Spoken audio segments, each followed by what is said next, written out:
Thank you very much for joining, for agreeing to the call this morning, Dennis. I suppose to start off, the Green Party has stipulated several preconditions ahead of going into any government formation talks, which include an emissions reduction target of 7% per year. Is this a realistic target? No, I don't believe it's a realistic target.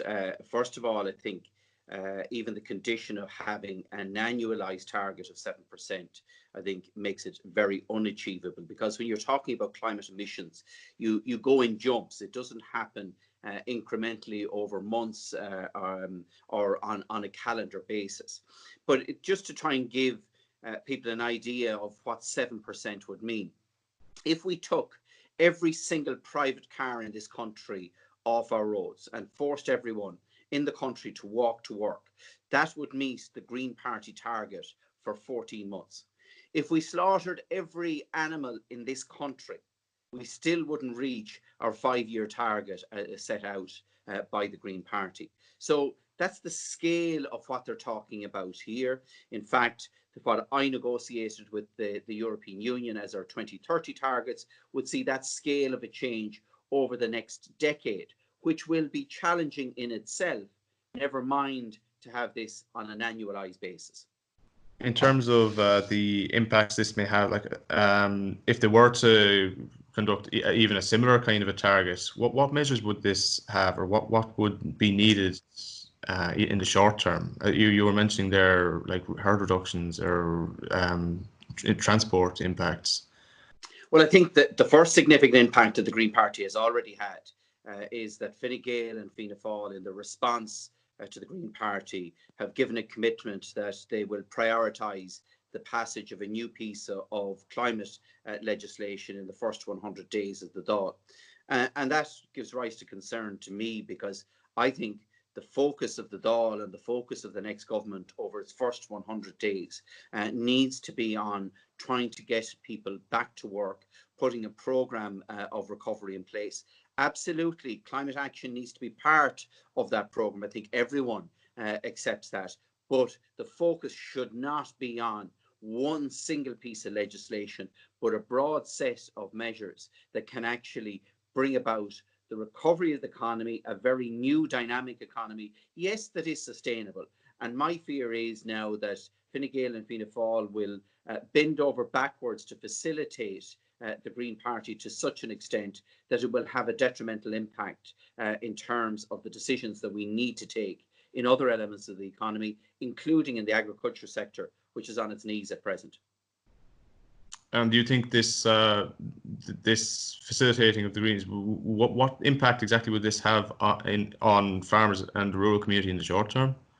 Well, look, it's very hard to know. Like, I cannot see how you can meet this 7% target that the Green Party is making on an annual basis. So where do you start? Do you end up in a situation towards the end of the year, because you haven't reached your target, that you have a herd reduction in the suckler or dairy herd? I honestly don't know, because we haven't got any detail in relation to it.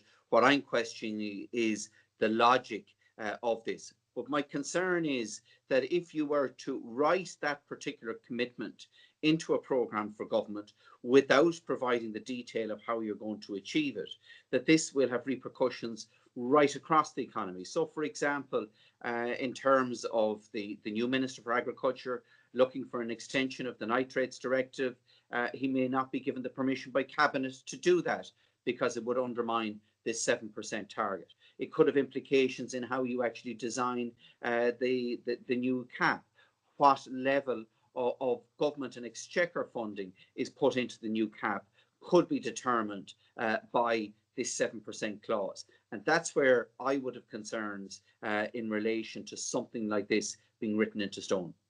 And I suppose on the broader topic of emissions, traditionally in Ireland, it would have been thought that agriculture would be responsible for about a third of emissions, of greenhouse gas emissions. However, recent research from Frank Mittloner would suggest that there's a different, lower impact from methane gas.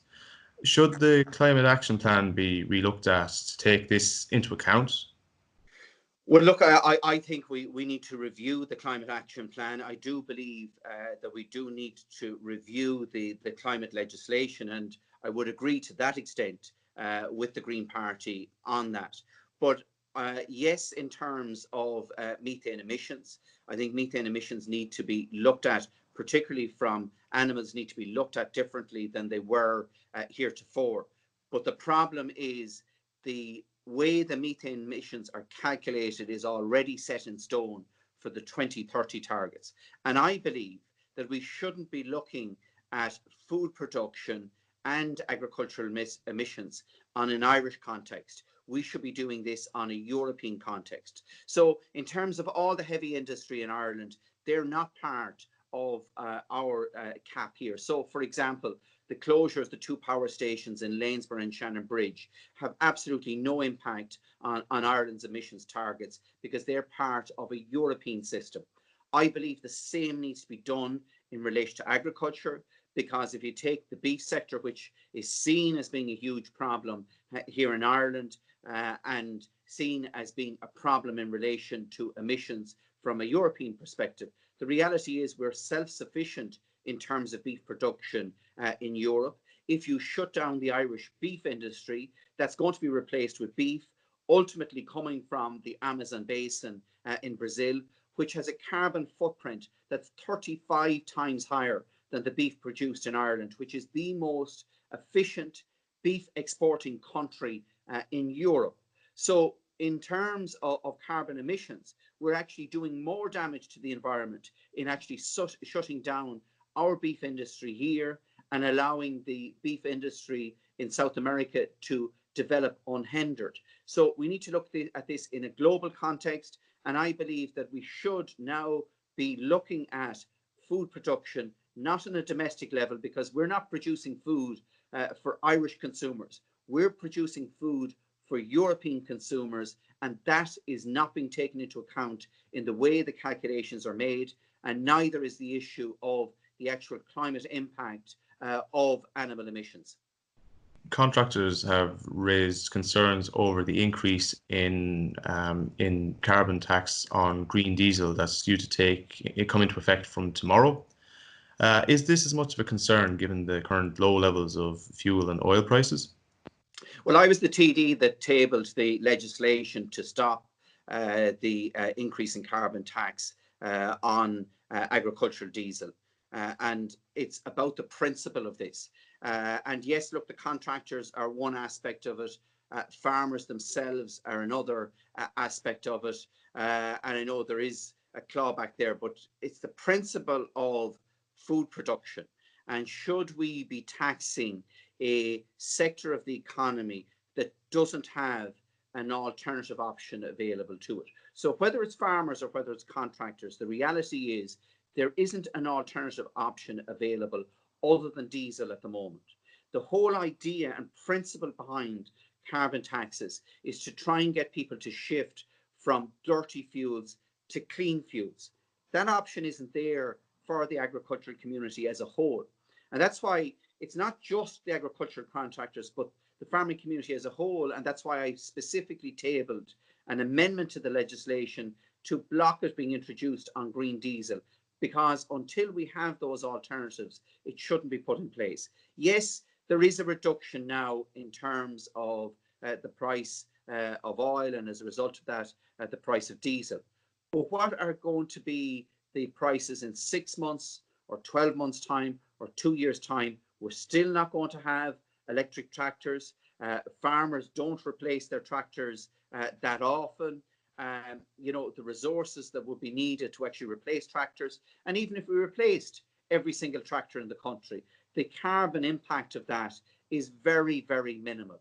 And I think we need to look at these taxes in a very logical way. There is a problem, particularly with diesel, particularly in the city of Dublin and inside the canals in Dublin. But the Green Party aren't prepared to look at that issue. They want to have the alternatives put in place before the mammies and daddies that are dropping their kids, you know, a mile down the road to school are penalised in terms of using their diesel vehicle in Dublin. And we know that using diesel on short journeys creates far more emissions than what's done in rural Ireland, yet the people in rural Ireland are the ones that are footing the bill in relation to that. Finally, I suppose, can we expect a ramping up of, like, in spite of all the efforts and in spite of the, I suppose, the reasons not to, are we likely to see an increase in the likes of these taxes on fuels in the coming years?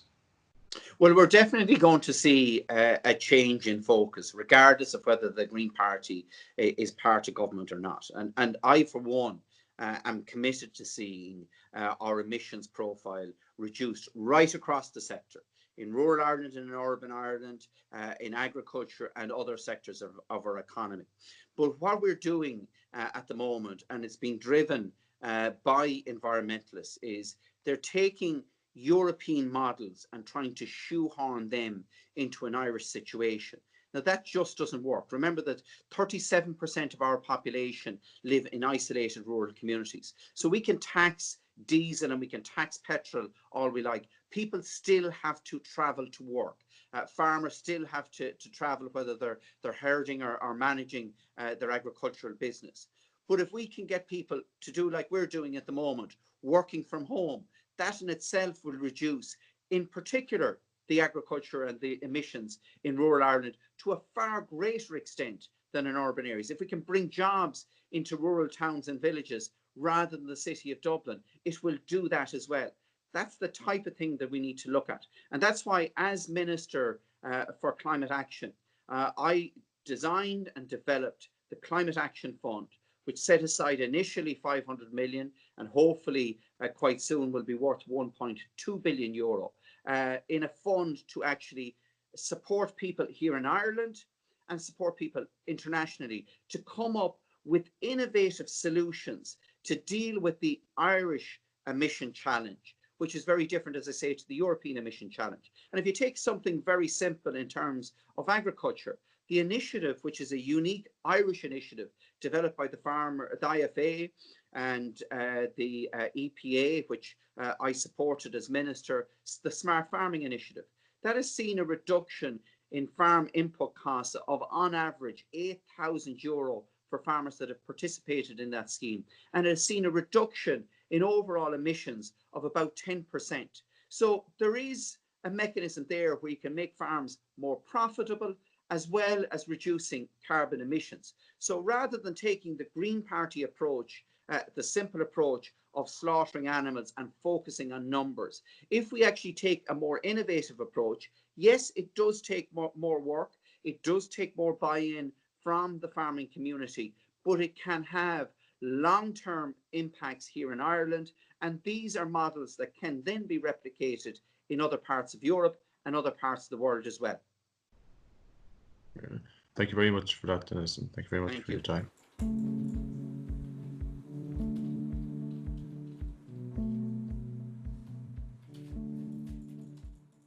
Hi, Siobhan Walsh here, technical tillage journalist with AgriLand, and I'm joined on the line by Donal Moloney, the grain manager with Glanbia. So welcome, Donal. Thanks for joining us. Hi, Siobhan. Hi. So Donal, I suppose we want to give people a bit of advice at the minute about forward selling. So we're noticing lately grain prices, wheat is a little bit volatile. Barley is going down. Where do you see grain prices going as we head into the season and towards harvest? It's the $1 million question, I suppose. Yeah, so you start with the easy questions, but look, I suppose we'll start with wheat because it's probably a slightly more positive story. If you look at the moment, we obviously were aware that the wheat area in this part of the world is back significantly, especially Western Europe in general, particularly the UK and France. There's been dry weather across a lot of Europe and particularly southern Russia, and they're a big wheat exporter. They'll have something like 80 million tonnes. Plus there's a probably bigger demand at the moment for flour and bakery products, and so wheat is we'd be positive enough that wheat would at least hold its value. That said, I suppose it's at good values or relatively good values at the moment, so maybe people should be taking a piece of that rather than holding all their stock until harvest to sell. Barley it's hard to be optimistic about barley. I suppose barley has to compete directly with maize as for inclusion as a feed ingredient. it looks like maize will be very plentiful and quite cheap. The ethanol industry has collapsed. The ethanol industry in the US has collapsed, and that takes about 40% of the maize there. It looks like the US will have a big crop compared to last year. So look, if there's lots of maize around, it's likely to pressure the price of barley and pressure it below where it is at the moment. So be reasonably optimistic that wheat might hold its value, but I'd probably be selling a bit of it, and barley I think I'd be selling because I'd be afraid it's going to go lower. And I suppose that's the key message. You know, traditionally in Ireland, farmers don't forward sell, and in Glanbia you've been very proactive. You send out prices nearly every week at this, I think at this time of the year.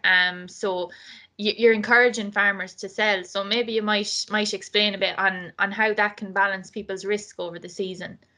Yeah, well, I suppose what we hope it's doing is giving the farmer the option to make their own price and to be more in control of their destiny. Like traditionally, people would wait until harvest and all their grain was sold in one day. And for us, I suppose all the grain was bought in one day, which is, there's a huge risk in that as well.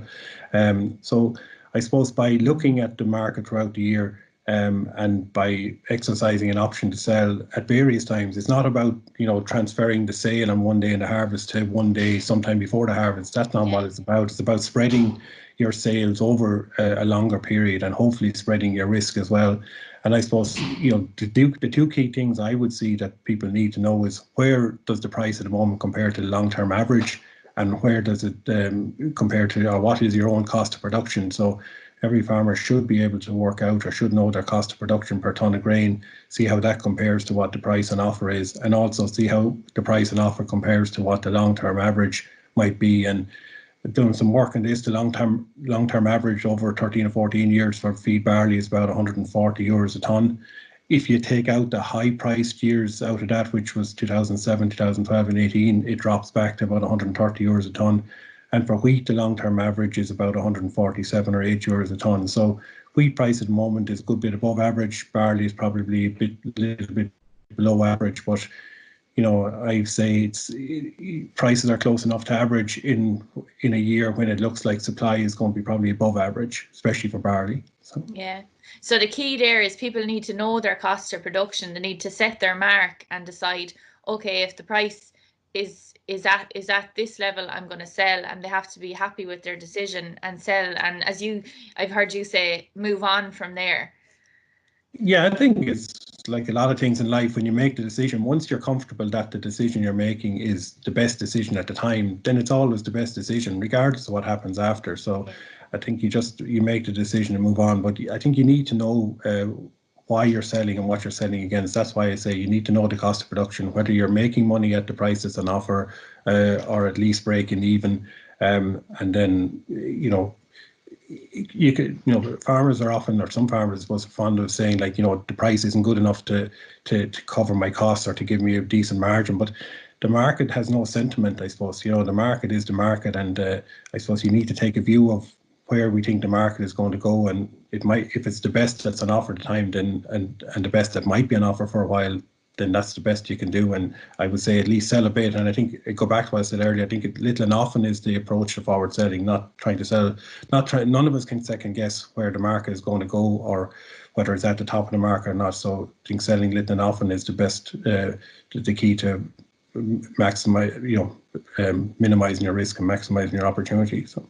Yeah, you're building up that average over time. I suppose the big fear, I think, with Irish farmers and forward selling is that they'll miss a good price later on. It's more the fear of the price going up.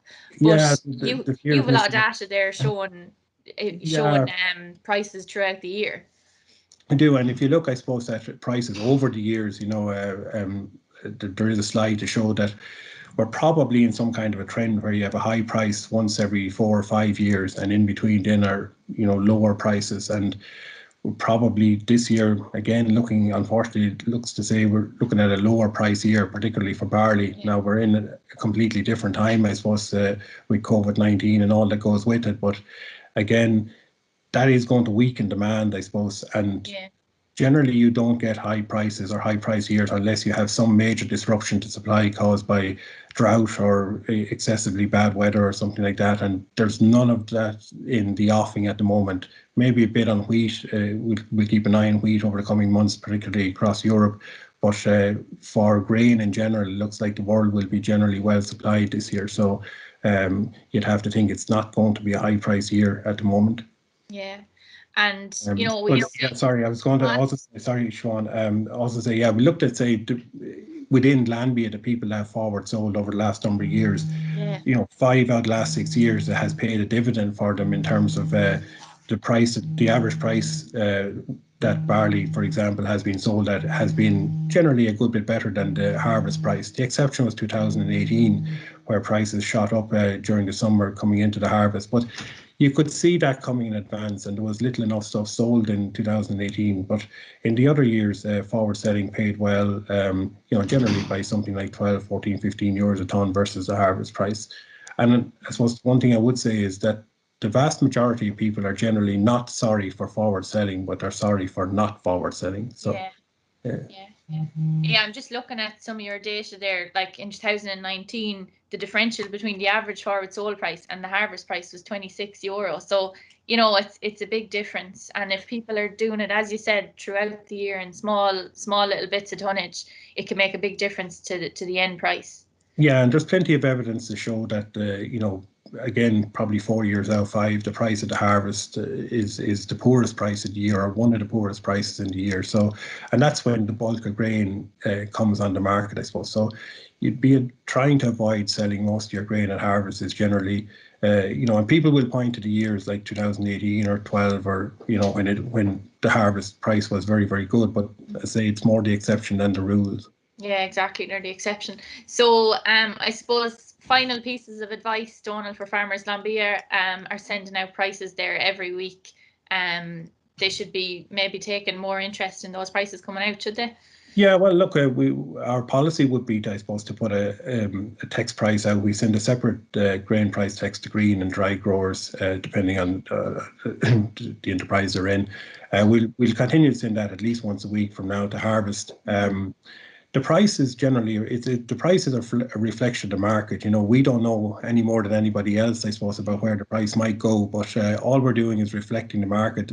In very simple terms, the way it works is we get a price from brokers on a day. We take our processing margin or assembly cost out of that, and then pass the price on to the farmer. You can argue about the assembly cost and whatever, but at the end of the day, we're purely reflecting the price that's out in the market on any particular day. So whether the price is a high price or low price, our involvement in the middle and our assembly cost remains the same, or essentially the same. So again, as I say, it's just a reflection of the market that's out there, and we'll continue to do that. And hopefully, like, you know, people want more information, contact our business manager, contact me directly, and we're happy to talk to people. But it's not about trying to steal a march on the market or steal a march on the farmer. It's, I suppose, trying to help people make the best decision, and hopefully in the long term, that's better for all of us.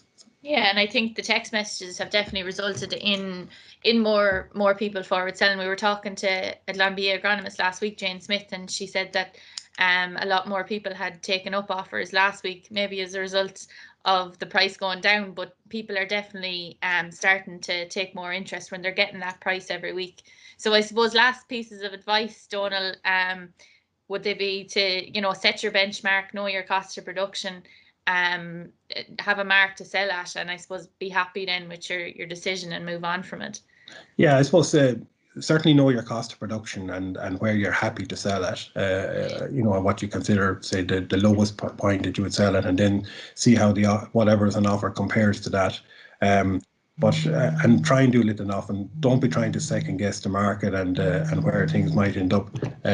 But spreading the average is what counts at the end of the day, not any individual price. It's the average of what you have when all your corn is sold is what the most important thing. Yeah. Okay. Well, thanks very much for joining us, Donal. You're welcome, Siobhan. Thank you.